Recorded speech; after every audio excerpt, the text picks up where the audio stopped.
Husker fans, Sam McKewon with the Omaha World-Herald and Husker Extra. This is our spring game preview, the defensive side of the ball, and this one is a little bit more unpredictable than the offense. So the defense is breaking in a 3-3-5 scheme. Not exactly sure how much we're going to see of that. Obviously, they're going to try to keep some of that under wraps, right? They have two huge games to start next season at Minnesota, at Colorado. They're not starting with a cupcake. And so Nebraska's got to hold some of this stuff back, right? They'll have to probably use some of their trickier stuff in their first two games of the season next season. So I kind of think it's going to be vanilla from Tony White. But you can't alter the scheme so much that you're not doing some of the things that they normally like to do. So my sense is they'll line up in that formation. You'll see some of the guys moving around a little bit. You'll probably see Nebraska use a rover back, which is what Tony White used at Syracuse and previously at San Diego State, Arizona State, so on and so on. I think it's going to be a little bit harder to gauge exactly what's going on. There's going to be some injuries on that side of the ball. Ty Robinson will be out. Nick Henrich will be out. I won't be surprised if Luke Reimer is out. Probably not going to see a lot of those guys. You may not see a couple of the defensive backs too much unless they really need work. But here's what kind of I'm looking for from that side of the ball. First, you're going to try to want to see, okay, how do guys tackle within those first 5 yards, right? You're going to want to watch how some of the linebackers play, MJ Sherman, Chief Borders, some of the young guys that are there, Princewell, Yellen. Some of those guys, you're going to want to watch how they tackle, how they play in space, because this defense emphasizes making plays in space. You don't necessarily have a mousetrap behind you. If you go back and look at Eric Chenander's defense, kind of a mousetrap. If one guy misses, well, you know, there's kind of a bracketing structure and things are hemmed in. In this defense, you're trying to make plays. What you're trying to do is actually break the opposing offense instead of bending your defense. And so watch how they tackle. Watch how they pursue up the field. It's one of those deals where if a guy misses and he gets out of his lane, again, this defense is aggressive. It's not necessarily the safest thing. And so that's one of those situations where a quarterback can get loose and get a 35 or 40-yard play. We haven't really seen a defense quite this aggressive since maybe the Banker 2015 group. If you go back to that, Chenander was pretty aggressive in 2018 as well.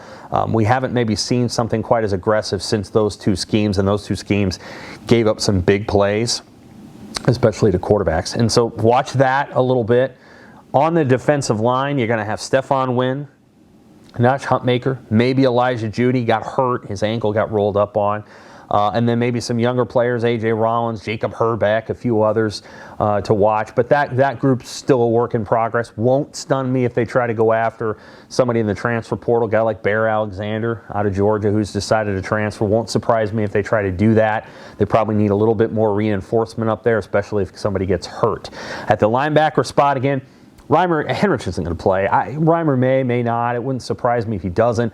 They know what those two guys can do, but they need about 5 more of those guys. And this particular defense, even though they say there's 3 linebackers, they're trying to do so many different things with that back 7 or with that group that you really have to have about 7 or 8 of them. And I'm not exaggerating. You have to have a bunch of guys who can run.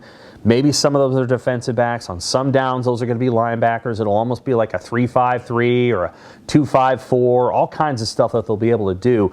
You've got to have guys in the middle of the field who can make plays. So Borders and Sherman and Yellen and some of these, Grant Taggy. What do these guys do in those spots? That'll be something that we definitely want to watch.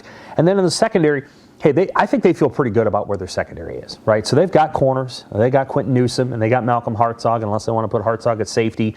They've got bodies back there. Isaac Gifford, who we've heard very little about during this camp. He's a steady player. Marquise Buford will be coming off an injury, and he should be healthy for the fall. They've got the guys back there. I think it becomes a question of, all right, which guys are we going to keep? Because they're at 100 scholarship players, and some of those defensive backs probably aren't going to stick around. So they have a good problem back there. I think they're going to be pretty solid there. Watch who winds up at the rover. In between those two safeties, they'll have a third safety. That guy can come all the way down to the line of scrimmage. That guy can also become sort of a center fielder in the middle of the field that closes the middle and allows those other two safeties to be aggressive on the other sides, try to do some things where they can maybe man up. There's a lot of flexibility in this scheme, and I don't I don't know enough to be able to exactly tell you exactly how it's going to look or what it all means. But once we can see 2 hours of what they might be able to do, then we can go back to Tony White and have him kind of unpack some of these things. But I do think there's a lot of versatility and flexibility in that defense, and it's a kind of scheme that don't necessarily look the same play to play. Like, it'll be different this play and this play and this play. You're not always going to know what's happening. And again, anytime you have that, that's great. You got to make plays. If you don't make plays, it's not necessarily the Iowa too deep shell, right? It's not super safe. So Nebraska needs to have playmakers in order for this defense to work. Okay, that is what to watch in Saturday's spring game for the defense. Thanks, Husker fans.